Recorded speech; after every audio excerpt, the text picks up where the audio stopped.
Olá pessoal, tudo bem? Vamos iniciar nossa aula da primeira série. E o nosso conteúdo hoje é sobre a origem da vida. Vamos estudar de onde surgiu possivelmente os primeiros indícios sobre a vida. Então vamos começar a nossa aula. Bom, como surgiu a vida? Para poder avaliar como surgiu a vida, é necessário que a gente leia a teoria sobre algumas hipóteses. As principais hipóteses são a teoria criacionista, as diferentes formas de vida surgiram através de uma criação divina, ou seja, criacionismo vem da ideia de criação da parte de Deus, aquela que está escrita na Bíblia. Tem também a teoria da biogênese, um ser vivo pode ser originado a partir de outro ser vivo pré-existente. Outra teoria da abiogênese, alguns tipos de materiais possuem um tipo de princípio ativo, capaz de gerar vida. Existe também o princípio da panspermia, a vida na Terra foi trazida do espaço através de meteoritos e cometas. E também, mais recentemente, existe a evolução química, onde compostos simples presentes na Terra primitiva passaram por diversas reações e formaram compostos tão complexos ao ponto de conceber os seres vivos. Essa hipótese é a que é a mais aceita atualmente. Então, para se falar de origem da vida, é necessário levarmos em consideração essas hipóteses, né? Por exemplo, a ideia hoje mais aceita é a teoria criacionista, né? Que é aquela que Deus criou todas as coisas, né? E com isso está escrito no livro da Bíblia. Mas também aí existe a teoria evolucionista, que aí se acrescenta outras hipóteses, como por exemplo a biogênese, a da abiogênese. A abiogênese fala que a vida ela surgiu da pré-existência de materiais, né? Materiais aleatoriamente, que nesse caso pode também gerar vida. Existe também a teoria da panspermia, que fala sobre a origem dos meteoritos, né? E muitas outras. Para poder se falar sobre a teoria da abiogênese, nós temos que lembrar então do filósofo muito conhecido chamado de Aristóteles, que isso data há mais de 2000 anos atrás. A teoria da geração espontânea, ou abiogênese, ela admite em essência o aparecimento de seres vivos a partir da matéria bruta e da matéria contínua, que se deve à presença de uma força vital, ou a princípio ativo presente na matéria bruta, o que poderia gerar a vida. Então, essa teoria justamente trata da origem da vida através de outros materiais, ou seja, a matéria bruta. É como se fosse uma pedra desse origem a ratos. Mas será que realmente essa pedra daria origem a ratos? Será que realmente isso poderia acontecer?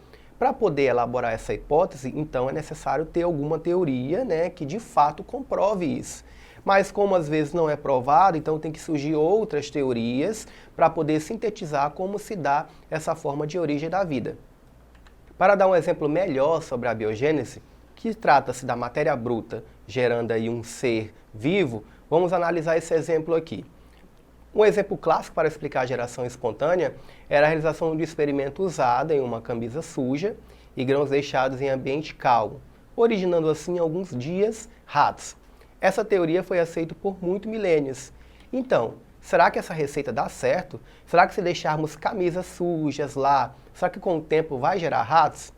A gente vê que realmente isso hoje em dia não acontece, né? Existem outros fatores para que possa ter o surgimento dos ratos. Não é aleatoriamente que eles irão surgir. E a teoria da biogênese? A teoria da biogênese, ela admite que todos os seres vivos são originados a partir de outros seres vivos, que já estão pré-existentes. 3 cientistas, por meio da realização de experimentos controlados, buscaram refutar essa teoria da biogênese. Um deles foi Francisco Redi, Lázaro Spallanzani e Louis Pasteur. Então, observamos o experimento aí.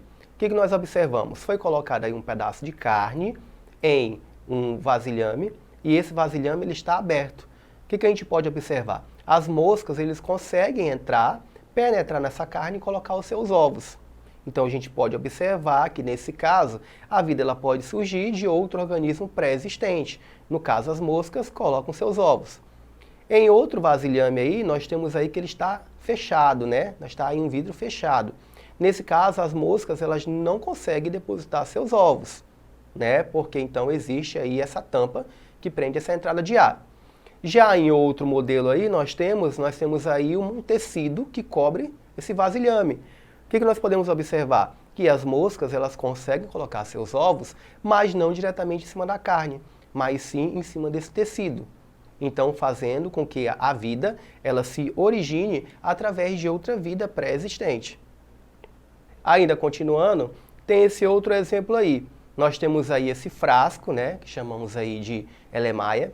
Colocamos um líquido nutritivo dentro de um frasco de pescoço longo. Então, aí em seguida, o gargalo do frasco é esticado e alongado. O líquido nutritivo em seu inferior é fervido e esterilizado. Depois, o líquido do interior do frasco do pescoço alongado permanece livre de micro-organismos. Por quê? Porque nós observamos que fica difícil, então, para esse micro-organismo poder penetrar devido a esse pescoço alongado e curvo desse gargalo. Agora, já quando nós quebramos esse gargalo, o que vai acontecer? Quando o frasco ele é quebrado, surgem micro-organismos no seu caldo e o líquido torna-se contaminado. Então, a gente pode observar que realmente a vida ela só vai ser dada de origem de outro ser vivo pré-existente, que então, nesse caso, é o caso das moscas. Elas foram lá e colocaram seus ovos ali na carne, porque elas conseguiram penetrar lá. Mas se tivesse fechado o vidro, não teria como isso acontecer. A mesma coisa acontece com o frasco. Apenas após experimento realizado por Pasteur, conseguiu-se derrubar a teoria da abiogênese. No entanto, ainda permanecia a pergunta: como surgiu então o primeiro ser vivo? Bom, uma das teorias é a teoria criacionista. A teoria de que a vida teria sido uma criação divina é embasada por escritos religiosos.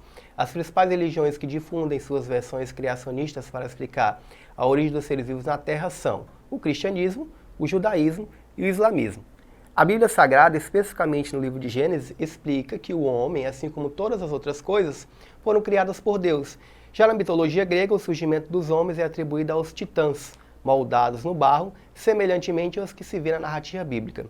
O criacionismo se distingue das demais teorias por ter um caráter religioso, ou seja, ele está fundamentado em suas crenças, embora alguns argumentos apresentem atributos científicos. Já as demais hipóteses para a origem da vida possuem conclusões provenientemente de pesquisas científicas. Então, como já havia mencionado anteriormente, essa teoria criacionista ela está embasada completamente em um livro, e esse livro aí ele se chama Bíblia. E tem a teoria da panspermia cósmica. Essa ideia surgiu em 1830, quando os químicos Vauquelin e Berzelius relataram a descoberta de compostos orgânicos em amostra de meteorito. Segundo a panspermia, a palavra grega que significa semente em todos os lugares, a vida do planeta teria surgido a partir de fragmentos de vida resistentes, como esporos vindos do espaço, através de meteoritos e cometas, em que um ambiente favorável teria dado origem a formas de vida primitiva. Essa teoria de propagação da vida não consegue explicar como a vida se originou no local onde veio e como sobreviveram até chegar ao planeta Terra. Então, essa panspermia cósmica, justamente, ela se fala que alguns meteoritos, né, liberaram algumas substâncias, né, como, por exemplo, aí, alguns eletrólitos, né, alguns esporos, que aí eles chegaram até a Terra e deram origem a alguma parte de vida. Só que isso não explica o local e como foi que surgiu. Outra teoria também é a chamada de evolução química, né, que é a mais recente. Essa evolução química é até a hipótese mais aceita hoje, atualmente, sobre a origem da vida, e ela é feita então por Oparin e Haldane. Segundo essa ideia, a Terra primitiva seria constituída por amônia, hidrogênio, metano e vapor de água, os quais são expelidos constantemente pelas atividades vulcânicas. A condensação desse vapor de água deu origem a um ciclo de chuvas, pois estas, ao atingir a superfície ainda quente na Terra, voltavam a evaporar, iniciando assim um novo ciclo. Então, conforme nós observamos aí na figura, nós temos aí a interação de vários elementos químicos, né? Nós temos aí o gás oxigênio, né, justamente com moléculas da água, temos gás hidrogênio na atmosfera, temos o nitrogênio, né, que é um dos gases que está mais presente na atmosfera, e temos também o gás carbônico, né, combinando com todos eles, gerando aí uma reação grande de combustão. E aí essa quebra, né, através aí de fatores externos, né, como raios, luz solar, quebra então os aminoácidos, né, que quebra aí a formação de proteínas e formando então coacervados. Então, nesse caso, essa evolução química, ela é mais aceita justamente por conta dessa teoria dos surgimentos de elementos químicos, né? metano, o gás carbônico, o oxigênio, o hidrogênio, o nitrogênio. A combinação deles aí forma então aminoácidos, são subunidades que formam proteínas, que no final vai formar então os chamados coacervados. Bom, e as primeiras células? Acredita que o primeiro ser vivo, ou seja, a primeira célula, teria surgido há 3,5 bilhões de anos. Essas células tinham estrutura e funcionamento muito simples, sendo formadas por uma membrana plasmática, debilitando o citoplasma, no qual estava presente as moléculas de ácidos nucleicos. As células assim organizadas são denominadas células procarióticas, e os organismos em que as células apresentam são as procarióticas. Na Terra atual existem organismos descendentes dessas primeiras células, ou seja, são as bactérias e as algas azuis ou cianobactérias. A partir dos procariontes, anaeróbios ancestrais, teriam derivado também organismos com estruturas celulares mais complexas, os eucariontes. O surgimento dos eucariontes deve ter ocorrido há cerca de 1,5 bilhões de anos. Então, conforme a figura, nós temos aí dois tipos de células, né? A célula procarionte e a célula eucarionte. A primeira a surgir foi uma célula procarionte, né? Que é uma célula muito mais desorganizada, que surgiu aí à base de 3,5 bilhões de anos. Agora vamos para o nosso exercício, vamos ver o que a gente aprendeu durante essa aula. Assinale a alternativa abaixo e marque aquela que indica corretamente o nome da teoria que defende que a vida surgiu no planeta a partir de organismos provenientes de outras partes do universo. A biogênese, geração espontânea, evolução química, panspermia ou seleção natural? E aí, qual será a resposta? Então, essa teoria, né, que por um acaso surgiu organismos provenientes de outras partes do universo, foi a panspermia.